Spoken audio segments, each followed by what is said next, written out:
अस्सलामुअलैकुम।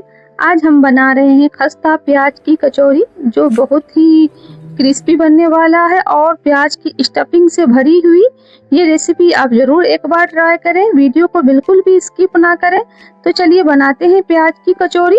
यहाँ पर हमें लेना है मैदा। यहाँ पर हमने आधा केजी मैदा का इस्तेमाल किया है। इसमें हम डाल देंगे नमक और मोइन के लिए डालना है 3 से 4 चम्मच तेल। इसे हमें पहले अच्छे से मिला लेना है। आप यहाँ पर मैदे की जगह पे आटे का भी इस्तेमाल कर सकते हैं। ये देखिए, जब हमारा आटा इस तरह से बंधने लगे तो हम समझ जाएंगे कि इसमें मोइन बिल्कुल परफेक्ट डाला हुआ है। अब हमें पानी की मदद से इसका हमको आटा लगा लेना है। आटा को ज़्यादा हमें सख्त भी नहीं रखना है और ना ही ज़्यादा सॉफ्ट, एक जैसा रखना है, इस तरह से कि उंगली आपका थोड़ा सा अंदर जाए। अब यहाँ पर हम मसाला तैयार करते हैं कचौरी के लिए। हमें यहाँ 1 चम्मच धनिया लेना, आधा चम्मच जीरा और आधा चम्मच हमें लेना है सौंफ और काली मिर्च। इसे हमें दरदरा पीस लेना है। अब यहाँ पर हम चढ़ाएंगे कढ़ाई। इस कढ़ाई में डाल देना है 2 टीस्पून तेल। तेल जब गर्म हो जाए तो ये मसाला जो हमने तैयार किया था पीस के, उसे हमें डाल के 1 से 2 मिनट इसे भूनना है। अब यहाँ पर हम डाल देंगे हींग, इससे बहुत अच्छा स्वाद आता है कचौरी में। अब इसमें हमें डाल देना है प्याज।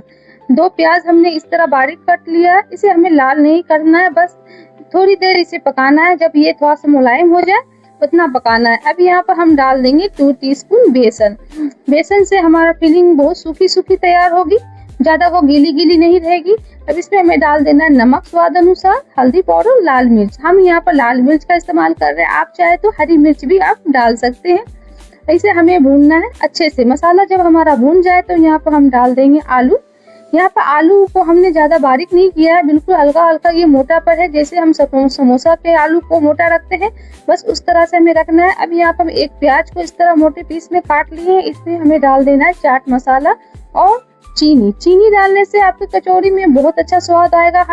अब हमारा स्टफिंग रेडी हो गया है, तो इसे हमें ठंडा करने के लिए रख देना है। अब यहाँ पर हम छोटे छोटे आटा का पेड़ा बना लेना है, लोई बना लेना है। इसे हमें हल्के हाथों से थोड़ा सा बड़ा कर लेना, फैला लेना है। इसमें स्टफिंग डाल के हमें इस तरह से हमें दबा दबा के अंदर करना है और ऊपर से इस तरह इसके मुंह को बंद कर लेना है। यहाँ अच्छे से हमें बंद करना है ताकि ये तेल में जाके खुले ना। ये देखिए, इस तरह से हमें रेडी कर लेना है। अब हम इसे हल्के हाथों से थोड़ा सा इसको फैला लेंगे। ये दूसरा भी हम आपको स्टफिंग भर के दिखा रहे हैं। इस तरह से हमें डाल के इस तरह से हम मोड़ लेंगे। इस तरह हमें सारे कचौरी को भर लेना है।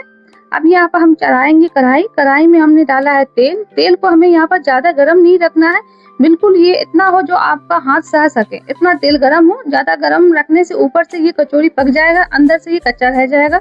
इसलिए हमें कम गरम में तेल में हमें कचौरी को डालना है और हमें लो फ्लेम पर ही हमें 10 मिनट एक तरफ पकाना है और 10 मिनट दूसरी तरफ पकाना है। जब दोनों तरफ से ये हल्का हल्का ये कलर चेंज हो जाए, सुनहरा होने लगे, तो हमें यहाँ पर गैस की फ्लेम को थोड़ा सा ज्यादा करना है और हमें अच्छे से इसको अलग पलट कर दोनों तरफ से पकाना है ताकि इसमें एक सुनहरा सा कलर आ जाए।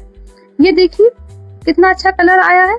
यहाँ पर हमें और भी थोड़ा देर पका लेते हैं कि इससे भी ज्यादा अच्छा कलर आ जाए। ये देखिए हमारा कचौरी अब तैयार हो गया है और कलर देखिए कितना अच्छा आया, कितना क्रिस्पी बन के तैयार हुआ है, आप देख सकते हैं। ये बहुत इजी रेसिपी है। अगर वीडियो पसंद आए तो प्लीज लाइक कर दे। ये देखिए मेरा कचौरी कितना क्रिस्पी बन के तैयार हुआ, इसका फीलिंग देखिए कितना भरा हुआ फीलिंग है। तो आप भी ये रेसिपी को ट्राई करें। अगर आपको हमारी ये वीडियो पसंद आए तो वीडियो को लाइक, शेयर और चैनल को सब्सक्राइब करना बिल्कुल ना भूले। मिलते हैं नेक्स्ट वीडियो में, जब तक के लिए अल्लाह हाफिज।